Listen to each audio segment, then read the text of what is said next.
meantime, rains from Ada and Mayon volcano under alert level 3. Not exactly a very good combination for some parts of Bicol where the PHIVOX has already raised a lahar warning. And for updates, we have our News 5 correspondent Mon Gualvez now reporting to us from Ginubatan, Albay. Mon, parang umuulan na ba dyan, Mon? At paano raw ang paghahanda ng mga kapatid natin sa paparating na bagyo? Yes, Lord. Actually, magmula kaninang umaga hanggang sa mga oras na ito, wala nang tigil ang pagbuhos ng ulan dito sa malaking bahagi ng Albay. Bagaman, mahina hanggang katamtaman lamang pero tuloy-tuloy o walang patid itong pagbuhos nga ng ulan dala ng bagyong Ada. At kaya nga nakataas na rin no, storm signal number 1 dito sa buong province ng Albay. Bagay na hindi raw makakatulong, no? Technically, ang sabi ng PHIVOX dito sa mga pag-ulang dala na ito, baka nga makasama pa raw dito nga sa pagbabantay pa rin nila sa nag-aalporoto pa rin Bulkang Mayon. Ang paliwanag kasi ng PHIVOX dito kanina sa atin, yung dami daw ng ulang posibleng ibagsak nitong bagyong Ada, yung tubig kapag nadikit sa mainit na bato, maaari daw sumabog, maaari magkaroon daw ng phreatic eruption or steam-driven eruption na matagal at talaga magtutuloy-tuloy pa. No? Kumbaga, panag-agis na doon ng tubig sa mainit na mantika or mainit na bato, talagang tatalsik daw yung, o magkakaroon ng pagsabog. No? So, ganoon doon yung mga maaaring mangyari dito sa sasabay pa na bagyo. Ang sabi naman ng PHIVOX, hindi naman daw bago na habang nag-aalboroto itong Bulkang Mayon may mga pag-ulan o may mga bagyo rin nararanasan. Pero yun nga, ang isa daw sigurado dito, hindi nito mapipigilan ang pag-aalboroto ng bulkan. So in terms of preparation, talagang marami na rin na mga in-evacuate ng mga residente. No? Initially, yung sa pag-aalboroto ng bulkan, yung nasa loob ng 6-kilometer permanent danger zone, more than 1,000 families yan, nauna na yang nailikas. Pero ngayon, dahil nga sa banta naman na lahar, tulad nitong mga pag-ulan na ito, around 10,000 families ang pinag-uusapan natin na kailangan namang ilikas ngayon para nga talaga masiguro na they are safe during this rainfall. No, na kung sakasakali lumakas ng tuloy-tuloy, yun na nga yung banta ng lahar na nauna na rin inabiso ng PHIVOX na it might happen due to the many volcanic deposits, no, ash, mga stones, at saka yung mga natuyong mga lava na maaaring rin kapag naging malakas itong pagbuhos ng ulan dito sa province. But so far, okay pa naman, no? I mean, well, tuloy-tuloy ulan pero hindi ganun kalakas kaya yung rain gauge na dinitignan din ng mga officials dito mababa pa. Okay, Mon, yung original na 6-kilometer radius dun sa permanent danger zone, that has been extended to what kind of distance? Kung ang itinaas ng evacuees ay from 1,000 families to 10,000 families. And then another question would be, paano ngayon yung mga residente na pabalik-balik pa din dun sa kanilang mga bahay dahil syempre, 'di ba, may mga naiwang gamit, may mga naiwang alagang hayop and whatnot? Yeah. On your first question, Denise, no, yung extension ng kilometer, actually, yun kasi ay para sa pag-aalboroto ng Bulkang Mayon. No? Kaya nga, sabi din ng provincial government, ito kasing sa lahar, ibang usapan, lumalabas. Kahit yung mga nasa 10 kilometer, pasok. No? Kasi nga sila yung maaaring tamaan ng lahar dahil yung pag-ano dito o pag-agos niyan, talagang mababa. No? So kahit palayo sa bulkan, maaaring ng tamaan at maaaring maapektuhan nitong lahar flow, no? kung iisipin. Doon naman sa pangalawang question, no, na patungkol din sa mga residente na pabalik-balik sa mga bahay nila kahit nasa loob na ito ng permanent danger zone.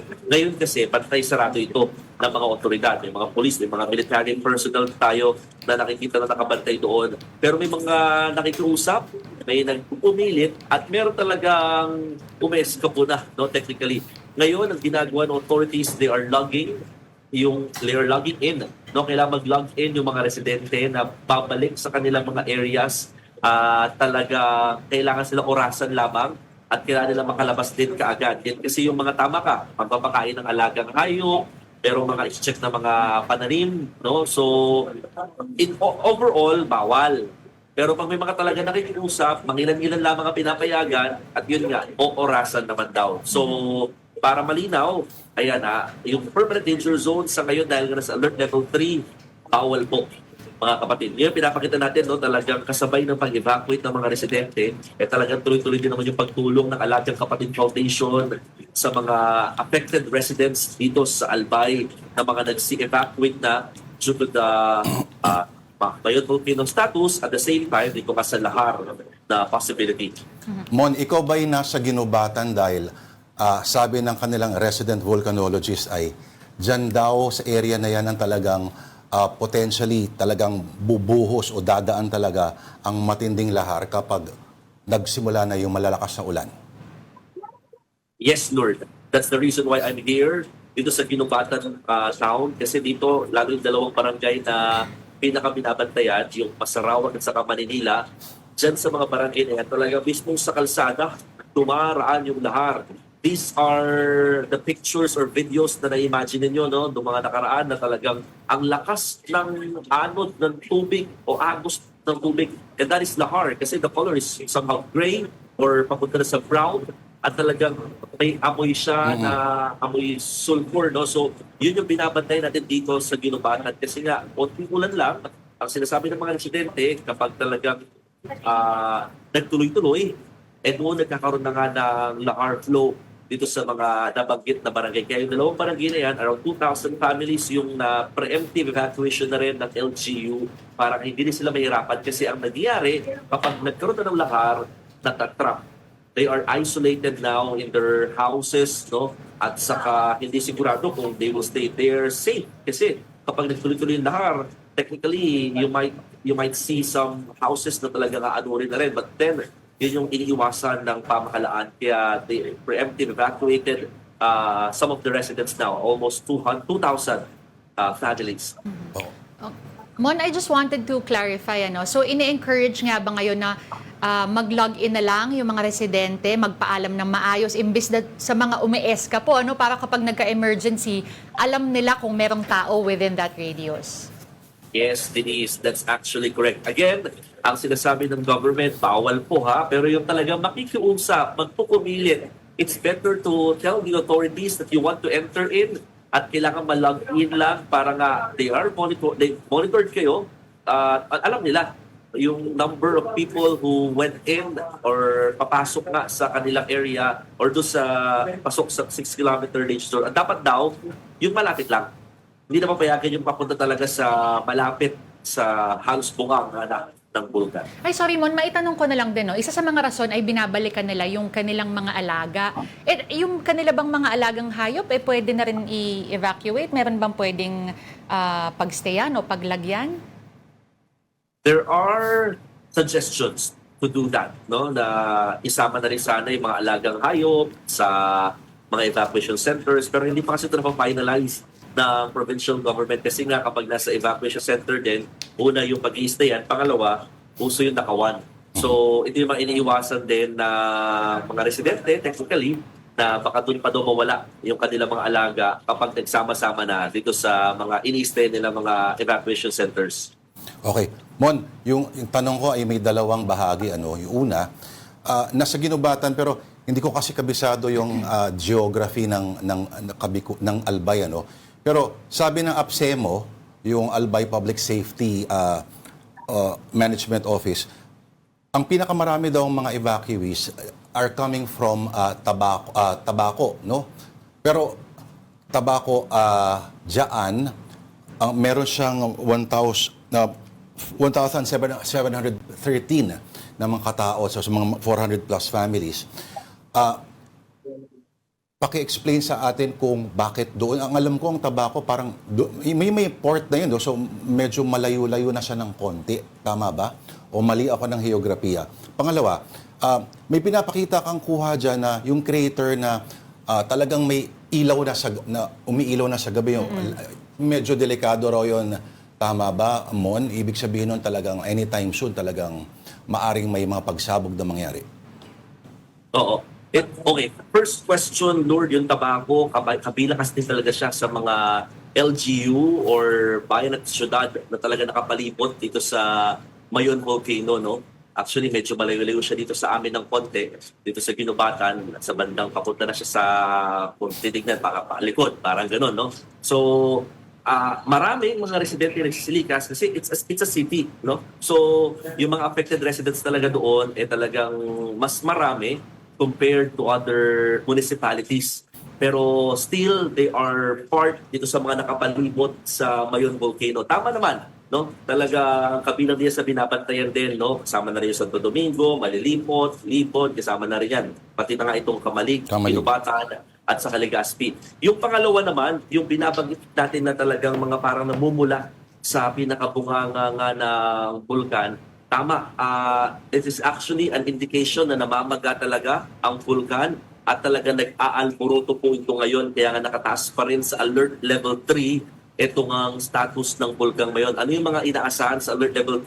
Yun, nakikita natin, nagkakaroon ng mga lava fountain, may lava dome, merong mga rockfall, at ito yung mga tumatalsik nga ng mga bahagi ng lava at mga natutuyong mga bato or natutuyong lava rather na parang umaanod yan. Parang umaano siya, gumagapang siya sa dalisdis ng bulkan which is called uson. Ito yung mga PDC or pyroclastic density current.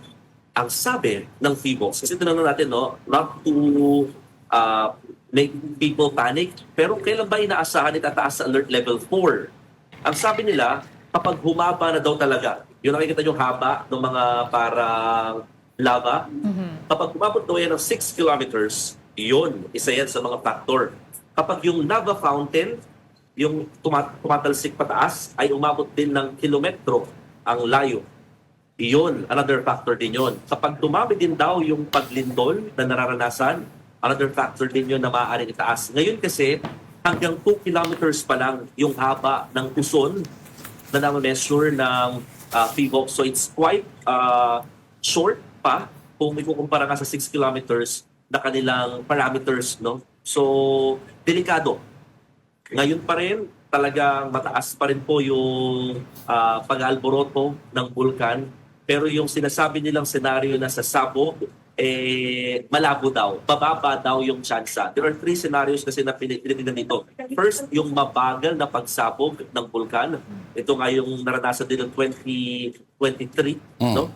Second is yung matagal na pagsabog pero malalakas.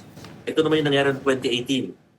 At yung pinakapanghuli nga, yung talagang malakas na pagsabog, no? One time, big time, na nangyari matagal na panahon. No? So, in the 3 scenarios, nakikita nila ngayon, nandun pa lang tayo sa first scenario.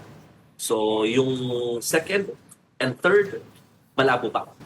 Alright. Tatanong ko sana kay Mon kung mabilis lang, Mon. Alam natin, marami tayong mga kapatid na imbis na matakot, maraming turista ang na-attract ng mga pagsabog na ganyan. May mga i-designate ba mga safe sites to watch from?